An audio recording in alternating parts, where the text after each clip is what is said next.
On va aller aux États-Unis maintenant. Il y a finalement eu un accord provisoire au Sénat après plus de 40 jours de paralysie budgétaire, la plus longue en fait de l'histoire du pays. Sabrina, donc cette paralysie-là budgétaire pourrait donc se terminer bientôt.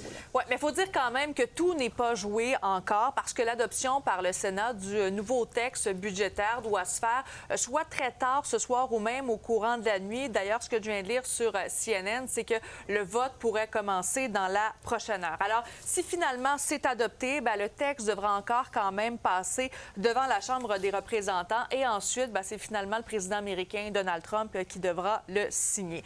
Mais donc, ces nouvelles étapes-là, bien, ça fait suite à ce qui a eu lieu hier du côté du Sénat parce que, bon, il y a eu un vote et finalement, il y a 60 voix contre 40 qui ont voté, en fait, pour cet accord provisoire pour ce qui est de cette paralysie budgétaire. Il y a donc un groupe de démocrates qui a voté pour. Et il faut dire que ce qui achoppe dans ces négociations-là, c'est les dépenses en santé, les démocrates qui veulent l'extension des crédits d'impôt pour l'assurance maladie quand on parle du Obamacare, tandis que les républicains, eux, ils veulent couper justement dans les dépenses en santé.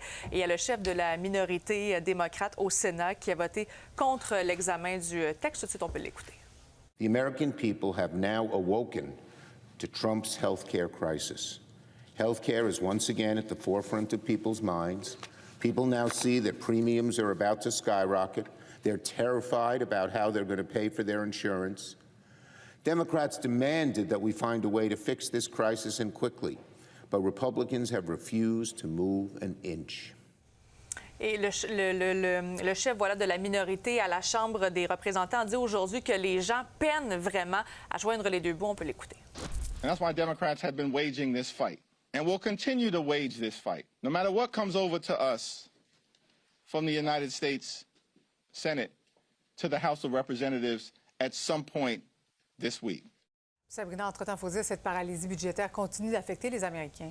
Oui, notamment, il y a plus de 1000 vols qui ont été annulés aujourd'hui dans différents aéroports américains. Et demain, on prévoit déjà que des centaines de vols seront annulés, notamment American Airlines, Delta, United, Southwest, qui font partie des compagnies aériennes qui vont annuler des vols. Ça vient s'ajouter, bien sûr, aux milliers de vols qui ont été donc annulés au cours des dernières semaines, derniers jours. D'ailleurs, on va terminer là-dessus. Donald Trump qui a écrit un petit peu plus tôt aujourd'hui sur Truth Social que tous les contrôleurs aériens doivent reprendre le travail immédiatement. Ceux qui ne le font pas subiront des sanctions importantes.